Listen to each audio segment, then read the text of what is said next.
కోమటిరెడ్డి రాజగోపాల్ రెడ్డి. ధన్యవాదాలు అధ్యక్ష.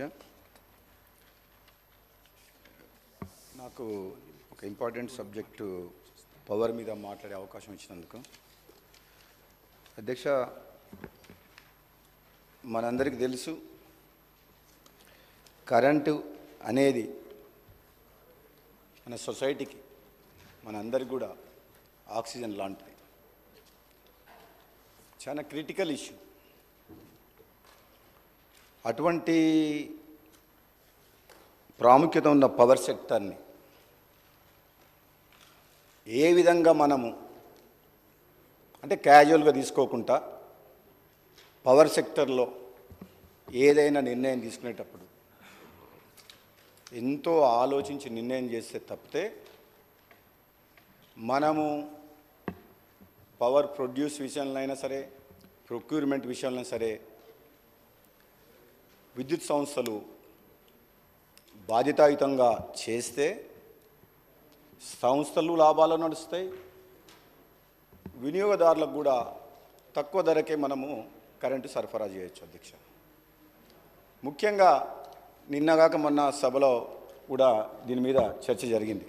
ముఖ్యమంత్రి గారు కూడా చెప్పిండ్రు గత ప్రభుత్వం 10 ఏళ్ల కాలంలో చేసిన నిర్వాహకం వల్ల ఏ విధంగా అయింది అని కూడా చెప్పిండ్రు. కానీ వాళ్ళకి నచ్చట్లేదు. అయినా నేను కాంట్రవర్సీ వాళ్ళని విమర్శించాలని చెప్పేసి నాకు ఆ ఉద్దేశం లేదు. కానీ కొన్ని వాళ్ళు నిర్లక్ష్యంగా బాధ్యతారహితంగా తీసుకున్న నిర్ణయాల వల్ల ఈరోజు పవర్ సెక్టర్ అంతా డోల్ డ్రమ్స్లో అయింది. అది మనం ఫస్ట్ అసెంబ్లీ సెషన్లో కూడా శ్వేతపత్రం ప్రభుత్వం పవర్ మీద బాగా క్లారిటీ ఇచ్చింది, ఇరిగేషన్ ప్రాజెక్ట్స్తో పాటు. అధ్యక్ష, పదే వాళ్ళు చెప్తుండ్రు రైతులకు మేము ఉచిత కరెంట్ ఇచ్చినామని చెప్పేసి. రైతులకు ఉచిత కరెంట్ అనే కాన్సెప్టు ఇంట్రడ్యూస్ చేసింది ఆనాడు కాంగ్రెస్ ప్రభుత్వం. వైఎస్ రాజశేఖర రెడ్డి గారు గ్రేట్ లీడరు. రైతుల మీద భారం పడకుండా వ్యవసాయ రంగాన్ని కాపాడాలనే ఉద్దేశంతో ఎంతో ఆలోచన చేసి మొదలుపెట్టింది ఆనాడు. దాన్ని దృష్టిలో పెట్టుకొని ఆనాడు అప్పటి ప్రభుత్వాలు ప్రతిపక్షాలు దుమ్మెత్తిపోసినాయి, ఇవ్వలేరు అని చెప్పి. 100% రైతులకు ఉచిత కరెంట్ ఇచ్చి ఇది రైతుల పక్షపాత ప్రభుత్వము, ఇది కాంగ్రెస్ పార్టీ రైతుల కోసం పనిచేస్తుందని చెప్పి నిరూపించుకున్న ప్రభుత్వం ఆ రోజు. ఆనాటి ప్రభుత్వం రాబోయే రోజులను దృష్టిలో పెట్టుకొని రైతులకు ఉచిత కరెంట్ ఇవ్వాలంటే రాబోయే రోజుల్లో డిమాండ్ని దృష్టిలో పెట్టుకొని అప్పుడు ఉన్న ప్రభుత్వం తీసుకున్న కొన్ని చర్యలు, కొత్తగూడెంలో 800 మెగావాట్ల ప్లాంట్ కావచ్చు, సింగరేణి విద్యుత్ కేంద్రం 1200 మెగావాట్లు కావచ్చు, 600 మెగావాట్ల కాకతీయ విద్యుత్ కేంద్రం కావచ్చు, 240 మెగావాట్ల లోయర్ జూరాల హైడల్ కేంద్రం కావచ్చు, 120 మెగావాట్ల పులిచింతల హైడల్ కేంద్రం కావచ్చు. ఆనాడు ప్రణాళికలు రచించి అప్పుడు మొదలుపెట్టిన ప్రాజెక్టులు మొత్తం తెలంగాణ ఏర్పడే నాటికే 2960 మెగావాట్ల విద్యుత్ ఉత్పత్తికి అవసరమైన పనులు అప్పుడే స్టార్ట్ చేశారు. అధ్యక్ష, ఇంకో విషయం ఏంటంటే తెలంగాణ ఇచ్చిన కాంగ్రెస్ పార్టీ ఆనాడు యూపీఏ ప్రభుత్వం కూడా ఆంధ్రప్రదేశ్ పునర్విభజన చట్టాన్ని రూపకల్పన చేసినప్పుడు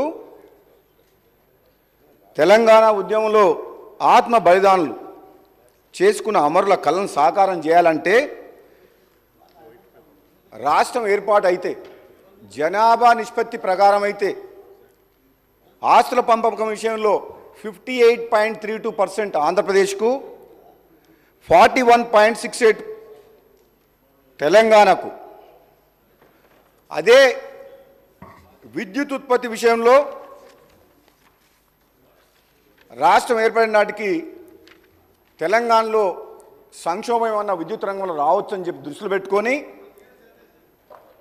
53.89 తెలంగాణ రాష్ట్రానికి విద్యుత్ విభజన చట్టంలో న్యాయం జరగాలని చెప్పి చేయడం జరిగింది. అధ్యక్ష, ఆ చర్యల వల్ల యూపీఏ ప్రభుత్వం పునర్విభజన చట్టంలో ప్రత్యేకంగా విద్యుత్ రంగంలో మనం తెలంగాణకు అన్యాయం జరగొద్దని చెప్పి జనాభా నిష్పత్తిని కాకుండా ప్రత్యేకంగా విద్యుత్ రంగాన్ని దృష్టిలో పెట్టుకొని ఆనాడు తీసుకున్న చర్యల వల్ల 1800 మెగావాట్ల కరెంటు అదనంగా మనకు తెలంగాణ రాష్ట్రానికి వచ్చింది అధ్యక్ష.